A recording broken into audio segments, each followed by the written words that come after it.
तो दोस्तों आज हम फिर से आपके लिए लेकर आए हैं देश दुनिया की सभी ताजा बड़ी खबरें। फटाफट एक एक कर विस्तार से आज आपको बताएंगे, तो वीडियो को अंत तक जरूर देखें। दोस्तों वीडियो बनाने में हमें काफी मेहनत लगी है, तो वीडियो को लाइक जरूर कर दें। जी दोस्तों, पहली खबर में आपको बताएंगे जो बिग ब्रेकिंग न्यूज सामने निकल कर आई दोस्तों कि कृषि कानून को लेकर कांग्रेस ने किया ऐलान। किसान प्रदर्शन के 3 महीने पूरे होने पर 26 फरवरी को कृषि मंत्रालय का घेराव करेगी कांग्रेस। मोदी अमित शाह के छूटे पसीने। तो वहीं आपको बताएंगे दोस्तों कि देश की 100 और सरकारी कंपनियों को बेचेगी मोदी सरकार। प्रधानमंत्री मोदी ने दिल्ली से किया ऐलान। तो वहीं आपको बताएंगे दोस्तों कि पश्चिम बंगाल में चुनाव से पहले ही कांग्रेस ने ओवैसी को दिया झटका। कांग्रेस ने किया बंगाल में ऐलान, एमआईएम पार्टी के साथ किसी भी कीमत पर बंगाल में नहीं करेंगे गठबंधन। तो वहीं आपको बताएंगे दोस्तों कि राकेश टिकैत ने दी थी मोदी अमित शाह को महज धमकी। तो पंजाब हरियाणा के किसानों ने अपनी फसल में लगा दिया।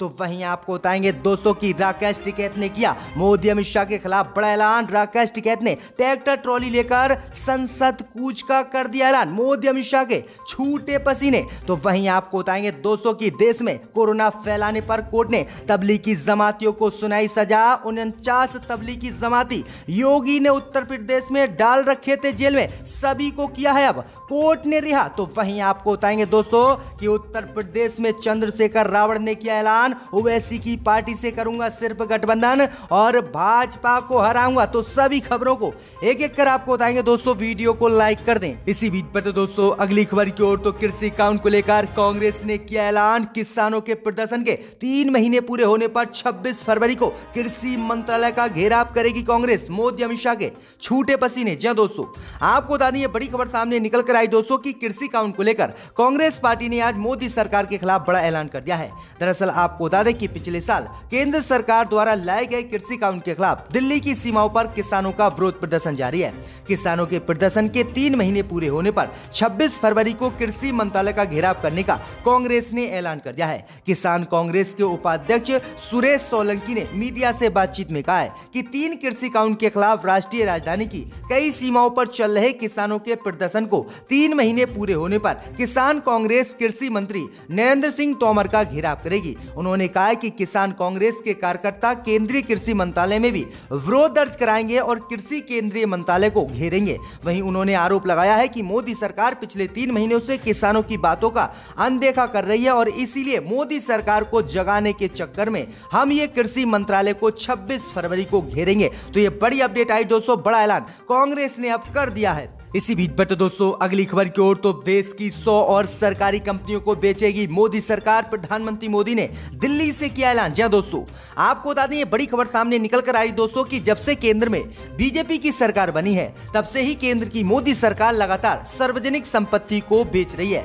और उनका निजीकरण कर रही है। हाल ही में केंद्र की मोदी सरकार ने लगभग 20 बैंकों को बेचा और उनका निजीकरण किया। कई हवाई अड्डों को भी बेचा, रेलवे को भी बेचा और कई प्लेनों को भी बेचने की तैयारी में है। इस बीच खबर सामने निकल कर आ रही कि इसी बीच आज प्रधानमंत्री मोदी ने बड़ा ऐलान किया है। प्रधानमंत्री मोदी ने देश की और 100 सरकारी कंपनियों को बेचने का ऐलान कर दिया है। इसमें कई कंपनियां शामिल हैं। प्रधानमंत्री मोदी ने बताया है कि इसमें तेल, गैस और बिजली क्षेत्र की कंपनियां भी शामिल हैं। इन पर 2.5 लाख करोड़ रुपए के निवेश के अवसर पैदा होंगे। प्रधानमंत्री मोदी ने कहा है कि सरकार का काम व्यवसाय देश में करना नहीं है, इसलिए सरकार बेकार पड़ी सरकारी 100 कंपनियों को बेचेगी और देश को आगे बढ़ाएगी। तो ये बड़ी अपडेट आई दोस्तों कि केंद्र की मोदी सरकार लगातार देश की सरकारी कंपनियों को बेच रही है और अब प्रधानमंत्री मोदी ने देश की 100 सरकारी कंपनियों को बेचने का ऐलान कर दिया है, जिससे कांग्रेस सहित पूरे देश में युवाओं का गुस्सा भड़क गया है और युवा कह रहे हैं कि जब सरकारी कंपनी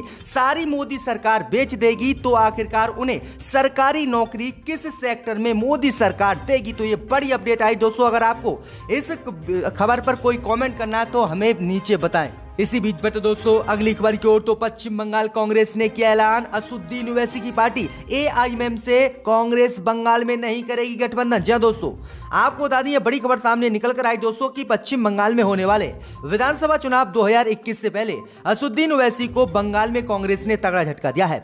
दरअसल आपको बता दें दोस्तों कि आज असदुद्दीन ओवैसी कोलकाता में एक रैली को संबोधित करने वाले थे, लेकिन बंगाल पुलिस ने असदुद्दीन ओवैसी को रैली संबोधित करने की इजाजत नहीं दी, जिसके बाद असदुद्दीन ओवैसी को अपना ये कार्यक्रम रद्द करना पड़ा। वहीं आपको बता दें कि जहां असदुद्दीन ओवैसी का ये कार्यक्रम रद्द हुआ तो वहीं कांग्रेस ने भी आज असदुद्दीन ओवैसी को तगड़ा झटका दिया है।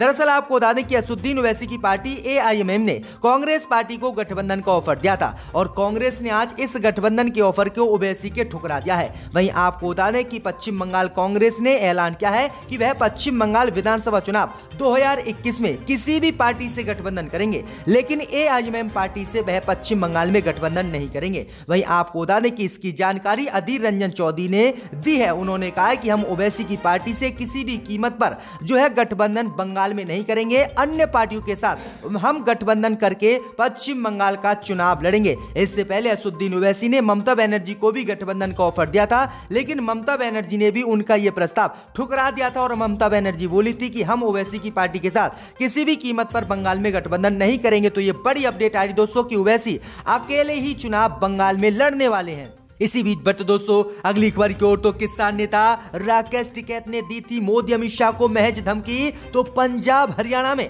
किसानों ने असल में जला दी अपनी फसल। जी हां दोस्तों, आपको बता दें ये बड़ी खबर सामने निकल कर आई दोस्तों कि कुछ दिनों पहले भारतीय किसान यूनियन के नेता राकेश टिकैत ने मोदी अमित शाह को धमकी दी थी और कहा था कि अगर सरकार ने तीनों कृषि कानूनों को रद्द नहीं किया तो वह अपनी फसलें जला देंगे, लेकिन धरना स्थल को छोड़कर गांव वापस नहीं जाएंगे। वहीं आपको बता दें कि राकेश टिकैत की महज धमकी के बाद पंजाब और हरियाणा के कुछ किसानों ने अपनी इस बात का गलत मतलब समझ लिया और कई किसानों ने बड़े स्तर पर अपनी फसलें जला दी हैं। टिकैत ने नए कृषि कानून के खिलाफ विरोध जताने के लिए फसलों को जलाने की बात कही थी। हरियाणा के हिसार में 18 फरवरी को किसान महापंचायत संबोधित करते हुए फसलें जलाने की धमकी मोदी सरकार को किसान नेता राकेश टिकैत ने दी थी। उन्होंने कहा था कि अगर जरूरत पड़ी तो हम एक फसल कुर्बान कर देंगे, हम अपनी खड़ी फसलें जलाने देंगे, लेकिन यहां से नहीं जाएंगे जब तक मोदी अमित शाह कृषि कानून को वापस नहीं लेंगे। तो इसी बीच खबर सामने निकल कर आ रही है कि पंजाब हरियाणा में किसानों ने अपनी फसलें जला दी हैं। तो ये बड़ी अपडेट आ रही दोस्तों। इसी बीच बढ़ते दोस्तों अगली खबर की ओर तो देश में कोरोना फैलाने पर कोर्ट ने तबलीगी जमातियों को सुनाई सजा। जी हां दोस्तों, आपको बता दें ये बड़ी खबर सामने निकल कर आई दोस्तों कि थाईलैंड, किर्गिस्तान, कजाकिस्तान, बांग्लादेश से उत्तर प्रदेश पहुंचे तबलीगी जमात के 49 विदेशियों ने देश में कोरोना वायरस फैलाने का जुर्म कबूल कर लिया है। इस पर लखनऊ की CJM कोर्ट ने 49 आरोपियों को जेल में बिताई गई अवधि और 1500 रुपये जुर्माने की सजा सुनाई है।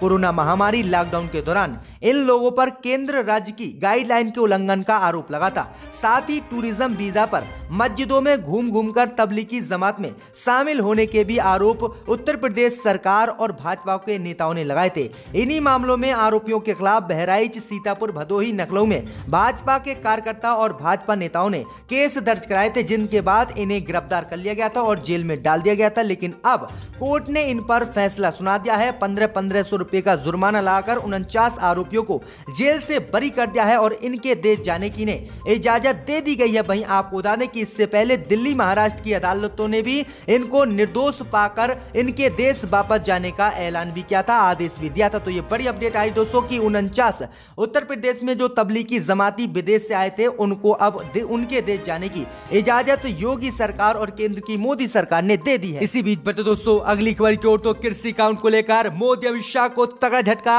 राकेश टिकैत ने ट्रैक्टर ट्रॉली लेकर संसद कूच का किया ऐलान। जहां दोस्तों आपको बता दें ये बड़ी खबर सामने निकल कर आई दोस्तों कि कृषि कानून को लेकर पिछले 3 महीने से किसानों का धरना दिल्ली में जारी है। इसी बीच खबर सामने निकल कर आई दोस्तों कि आगरा की आज महापंचायत में किसान नेता राकेश टिकैत ने ट्रैक्टर ट्रॉली लेकर संसद कूच का ऐलान कर दिया है, जिसके बाद मोदी अमित शाह की मुश्किलें बढ़ गई हैं। दरअसल आपको बता दें कि आगरा की महापंचायत में किसान नेता राकेश टिकैत ने एक बार फिर से संसद कूच का ऐलान किया है। उन्होंने कहा कि कृषि कानून वापस नहीं हुए तो अब की बार हल क्रांति होगी और किसान संसद में जाकर ट्रैक्टर चलाएंगे। दूसरी तरफ संयुक्त किसान मोर्चा ने टिकैत के इस बयान को बड़ा बताया है। उन्होंने कहा कि अगर ऐसी ही मंशा है तो हम इसके लिए तैयार हैं। वहीं आपको बता दें कि आगे राकेश टिकैत ने कहा कि बैठक के बाद तारीख का ऐलान किया जाएगा कि किस दिन संसद को कूच किया जाएगा। वहीं आपको बता दें कि संसद कूच का मोर्चा का कोई ऐसा कार्यक्रम अभी तक नहीं हुआ है, लेकिन आपको बता दें कि 28 28 फरवरी को होने वाली बैठक में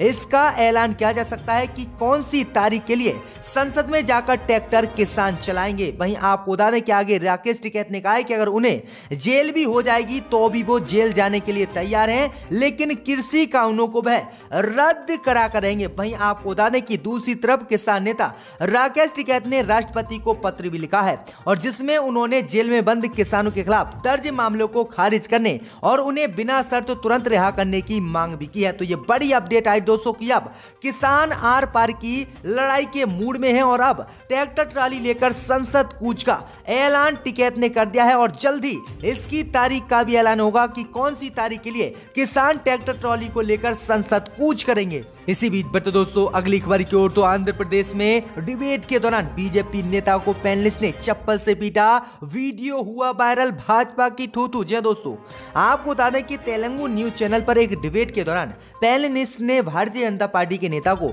चप्पल से पीट दिया है। इस घटना का एक वीडियो भी सामने आया है। बताया जा रहा है कि मंगलवार की रात चैनल पर आंध्र प्रदेश बीजेपी के जनरल सेक्रेटरी विष्णुवर्धन रेड्डी और सामाजिक कार्यकर्ता श्रीनिवास राव के बीच तीखी नोकझोंक हो गई थी। इसके बाद अमरावती की एक्टिविस्ट श्रीनिवास राव अचानक अपनी चप्पल निकालकर भाजपा नेताओं पर हमला बोल दिया। दरअसल डिबेट के दौरान विष्णुवर्धन रेड्डी ने आंध्र प्रदेश के पूर्व सीएम के खिलाफ विवादित टिप्पणी की थी। इस टिप्पणी को सुनने के बाद एक्टिविस्ट ने भाजपा नेताओं को चेतावनी दी, लेकिन फिर भी भाजपा नेता नहीं माने तो उन्होंने चप्पल निकालकर डिबेट में ही भाजपा नेताओं को पीटना शुरू कर दिया, जिसके बाद वीडियो वायरल हुआ और डिबेट को भी खत्म किया गया। तो किस तरह से आंध्र प्रदेश के तेलुगु चैनलों पर भाजपा नेताओं की जमकर ठुकाई हो रही है। इसी बढ़ते दोस्तों अगली खबर की ओर तो उत्तर प्रदेश विधानसभा चुनाव को लेकर चंद्रशेखर रावण ने किया ऐलान, ओवैसी से करूंगा गठबंधन, किसी के सामने नहीं गिड़गिड़ाऊंगा। जी दोस्तों, आपको बता दें ये बड़ी खबर सामने निकल कर आई दोस्तों कि अमेरिका की प्रतिष्ठित मैगजीन टाइम्स ने दलित नेता और भीम आर्मी प्रमुख चंद्रशेखर आजाद रावण को दुनिया के 100 उभरते नेताओं की सूची में शामिल किया है।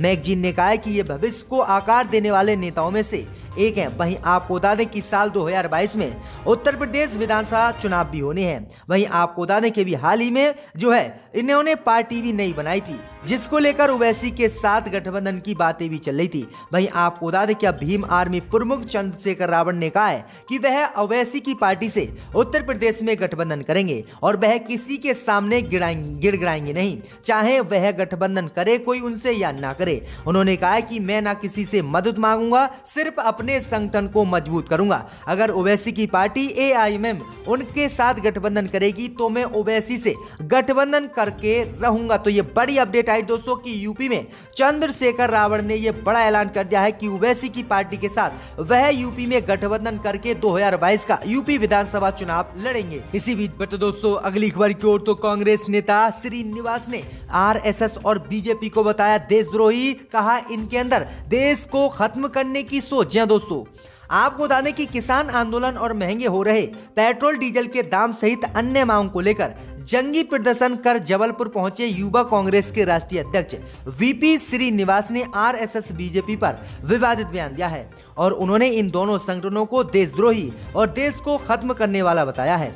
दरअसल आपको बता दें कि कांग्रेस नेता श्रीनिवास ने मीडिया से कहा है कि पंडुचेरी हो, गोवा हो, कर्नाटक हो या फिर मध्य प्रदेश, बीजेपी ने अलग अलग राज्यों में हमारी सरकार गिराई और लोकतंत्र की हत्या की। पहले ये ईस्ट इंडिया कंपनी के वारिस थे और अब वेस्ट इंडिया कंपनी के वारिस बनने हैं। वहीं आगे कांग्रेस नेता ने कहा कि यही लोग पहले चड्डी पहनते थे, अब पैंट पहनने लगे हैं, लेकिन इनकी सोच में कोई बदलाव नहीं आया है और बीजेपी RS में जोड़ने में इनमें कोई फर्क नहीं है और ये आपस में देश को लड़ाकर खत्म करना चाहते हैं। तो ये बड़ी अपडेट आई दोस्तों कि बड़ा हमला श्रीनिवास कांग्रेस के नेता ने भाजपा और RSS पर बोला है। इसी बीच बढ़ते दोस्तों अगली खबर की ओर तो हरियाणा में निर्दलीय विधायक बलराज कुंडू के घर IT की रेड, कृषि कानून के खिलाफ उठा रहे हैं किसानों की आवाज। दोस्तों, आपको बता दें बड़ी खबर सामने निकल कर आई दोस्तों कि नए कृषि कानून के खिलाफ अपनी आवाज बुलंद करने वाले हरियाणा के निर्दलीय विधायक बलराज कुंडू के आवास पर आयकर विभाग ने छापेमारी की है।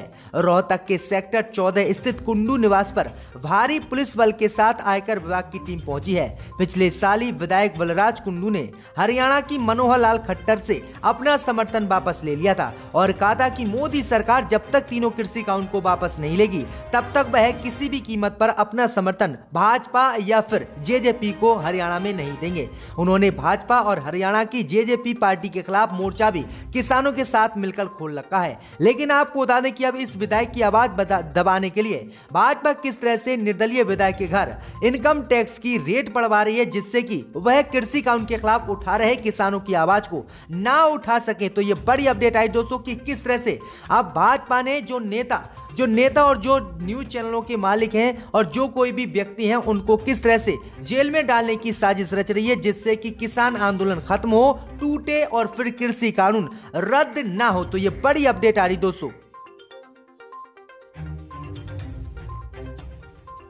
किया गया है इनकी मुअत्तली को वापस